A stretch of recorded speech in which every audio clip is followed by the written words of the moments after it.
क्या दुनिया एक और विश्व युद्ध की ओर बढ़ रही है? रूस यूक्रेन जंग ने अब एक खतरनाक मोड़ ले लिया है। एक तरफ ट्रंप और नाटो देशों ने पुतिन को 50 दिन का अल्टीमेटम दिया है जंग रोकने और यूक्रेन से पीछे हटने के लिए। लेकिन क्या ये अल्टीमेटम असल में रूस को खुली चेतावनी बन गया है? पुतिन अब खुलकर परमाणु जंग की तैयारी कर रहे हैं।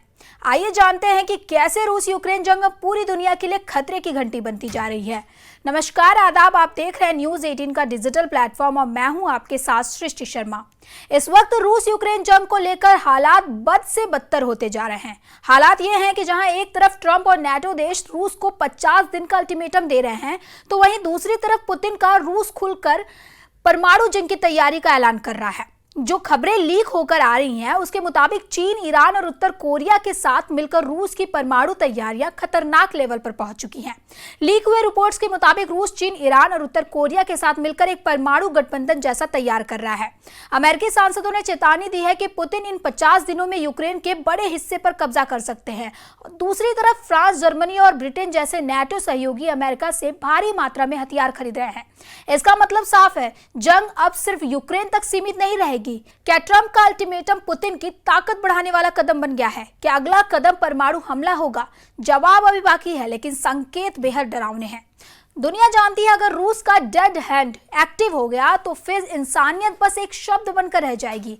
आइए जानते हैं कि उस खौफनाक सिस्टम के बारे में जिसे डूम्सडे डिवाइस कहा जाता है। रूस का automatic nuclear response system dead hand अगर एक बार एक्टिव हुआ तो फिर इंसान जिंदा हो या नहीं, परमाणु मिसाइलें खुद ब खुद उड़ना शुरू कर देती हैं। रूस के पास आज 1600 टैक्टिकल और 2400 स्ट्रेटेजिक न्यूक्लियर वेपन्स हैं, जो अकेले अमेरिका को 30 मिनट में मिटा सकते हैं। रूस के विदेश मंत्री सर्गेई लावरोव पहले ही कह चुके हैं, हमारी परमाणु घड़ी टिक टिक कर रही है। 2011 में रूसी जनरल ने एक इंटरव्यू में डेड हैंड सिस्टम के वजूद को कंफर्म भी किया था। उन्होंने कहा था कि अमेरिका को 30 मिनट में खत्म किया जा सकता है। रूसी मीडिया के मुताबिक अब इसमें रडार, अर्ली वार्निंग सिस्टम और हाइपरसोनिक मिसाइलें भी जोड़ दी गई हैं। अब ऐसे हालात में रूस के क्रेमलिन में पुतिन के ऑफिस के प्रवक्ता दिमित्री पेस्कोव ने 16 जुलाई 2025 को दोहराया कि रूस का परमाणु सिद्धांत प्रभावी बना रहेगा। इसी दावे को दोहराते हुए उन्होंने फिर कहा, रूस का परमाणु सिद्धांत अभी भी प्रभावी है और इस प्रकार इसके साथ सभी प्रावधान लागू होते रहेंगे।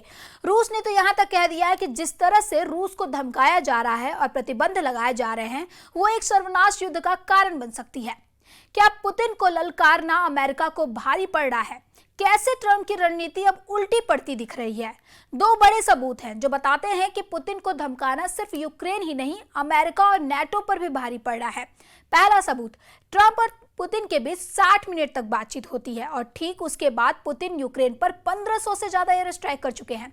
सिर्फ 9 जुलाई को ही 728 हमले, यह रूस का अब तक का सबसे बड़ा हवाई हमला था। दूसरा सबूत, बीते 30 दिनों में रूस ने यूक्रेन के 556 वर्ग किलोमीटर इलाके पर कब्जा कर लिया।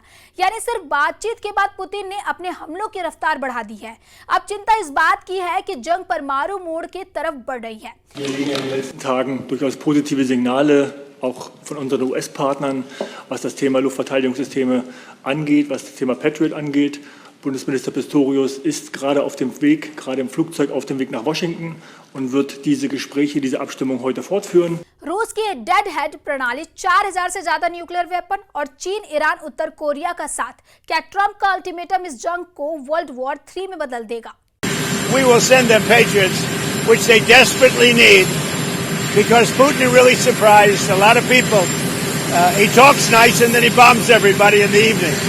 So there's a little bit of a problem there, and I don't like it. Много слов сказано о дороговизне и так далее. Теперь вроде получается, что эти поставки будут оплачивать со стороны Европы. Что-то будут оплачивать, что-то не будут. Но фактом остается то, что поставки вооружений, амуниции, военной техники из Соединенных Штатов продолжались и продолжаются на Украине. रूसी ड्रोन और मिसाइलों ने यूक्रेन के दूर दराज इलाकों पर 16 जुलाई को जमकर हमले किए। इस हमले में कई लोगों के मारे जाने की खबर है। उत्तर पूर्वी शहर खार्किव के पूर्व में हुए ड्रोन हमलों में 2 लोगों के मारे जाने की खबर है। खार्किव के क्षेत्रीय गवर्नर ने कहा कि 20 मिनट के ड्रोन हमले में कम से कम 17 विस्फोट हुए, जिसमें 3 लोग घायल हुए। दक्षिण पूर्वी शहर क्रीवी रिह में सैन्य प्रशासन के प्रमुख ओलेक्जेंडर विल्कुल ने कहा कि मिसाइल और ड्रोन के हमलों से भारी तबाही मची है। कीव के मेयर मेयर के मुताबिक राजधानी को बचाने के लिए कई तरह के एयर डिफेंस एक्टिव हो गए हैं।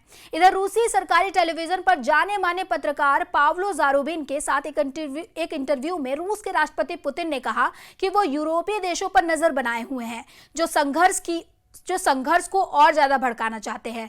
पुतिन का ये इशारा यूक्रेन को दिए जाने वाले पैट्रियट वायु रक्षा प्रणालियों को लेकर था। इधर रूसी राष्ट्रपति पुतिन ने दावा किया कि रूस की नई मध्यम दूरी बैलिस्टिक मिसाइल और सैनिक ऐसे परमाणु मिसाइल है जिसे दुनिया का कोई परमाणु ताकत तबाह नहीं कर पाएगा।